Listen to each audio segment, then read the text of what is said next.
হরে কৃষ্ণ। নমস্কার বন্ধুরা, তোমাদের সকলকে স্বাগত জানাই আজকের ভিডিওটি। আজ ভিডিওটি তোমাদের কাছে ভীষণ গুরুত্বপূর্ণ হতে চলেছে, যেহেতু চৈত্র নবরাত্রি খুব কাছাকাছি চলে এসেছে। চৈত্র নবরাত্রি কোন দিন ঘট স্থাপন করবেন, কোন দিন কোন দেবীর পুজো হবে এবং 9টি রঙের গুরুত্ব কি, সমস্ত কিছু ভিডিওটি পুরো দেখার অনুরোধ করছি। পঞ্চাঙ্গ অনুসারে 19শে মার্চ ঘট স্থাপনের শুভ সময় সকাল 6:52 থেকে 7:50 অবধি ঘট স্থাপন করতে পারেন। যদি আপনি কোনো কারণে ঘট স্থাপন সকালে না করতে পারেন, তাহলে অভিজিৎ মুহূর্ত 12:05 থেকে 12:53 পর্যন্ত পড়বে। এই সময় আপনি ঘট স্থাপন করতে পারেন। 19শে মার্চ দেবী শৈলপুত্রীর পুজো হবে।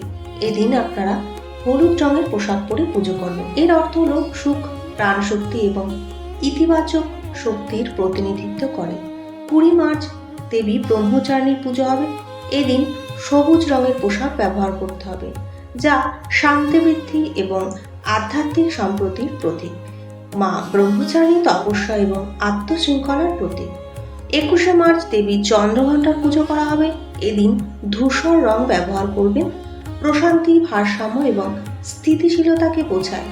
যোদ্ধা দেবী মা চন্দ্রঘণ্টার শান্তি এবং নির্ভীকতা নিয়ে আসে। 22শে মার্চ দেবী কুষ্মান্ডার পুজো হবে। এদিন আপনি কমলা রং ব্যবহার করবেন। এটি হলো সৃজনশীলতা, উৎসাহ এবং আধ্যাত্মিক শক্তির প্রতিফলন ঘটায়। মা কুষ্মান্ডা মহাবিশ্বের সৃষ্টির সাথে জড়িত রয়েছে।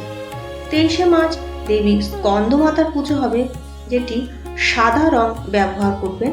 এটি হলো পবিত্রতা, শান্তি এবং ভারসাম্যের প্রতীক। ভগবান কার্তিকের মা স্কন্দমাতা লালন পালন এবং সুরক্ষার প্রতিনিধিত্ব করেন বটে।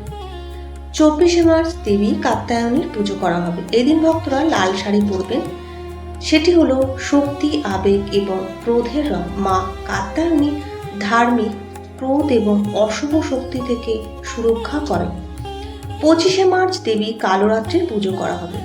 এদিন রয়্যাল ব্লু পোশাক পরা হবে।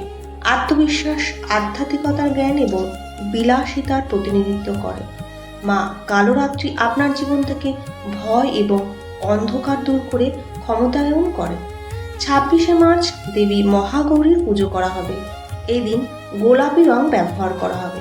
এই গোলাপি রঙের অর্থ হলো ভালোবাসা, করুণা এবং সামাজিক সম্প্রীতির প্রতীক। মা মহাগৌরী তার পবিত্রতা এবং করুণার জন্য পুজো করা হয়ে থাকে। 27শে মার্চ দেবী সিদ্ধিদাত্রীর পুজো করা হবে। সেদিন বেগুনি রং ব্যবহার করা হবে। এটি আধ্যাত্মিক বৃদ্ধির, উচ্চাকাঙ্ক্ষা এবং প্রজ্ঞার প্রতীক। এই দিনে আধ্যাত্মিক শক্তি এবং ঐশ্বরিক জ্ঞানের জন্য মা সিদ্ধিদাত্রীর পুজো করা হয়। ভিডিওটি যদি আপনাদের কাছে উপকারী হয় তাহলে অবশ্যই কমেন্টের মাধ্যমে জানাবেন। লাইক, শেয়ার, সাবস্ক্রাইব করে পাশে থাকবেন। আপনারা সবাই ভালো থাকবেন এবং সুস্থ থাকবেন। নমস্কার।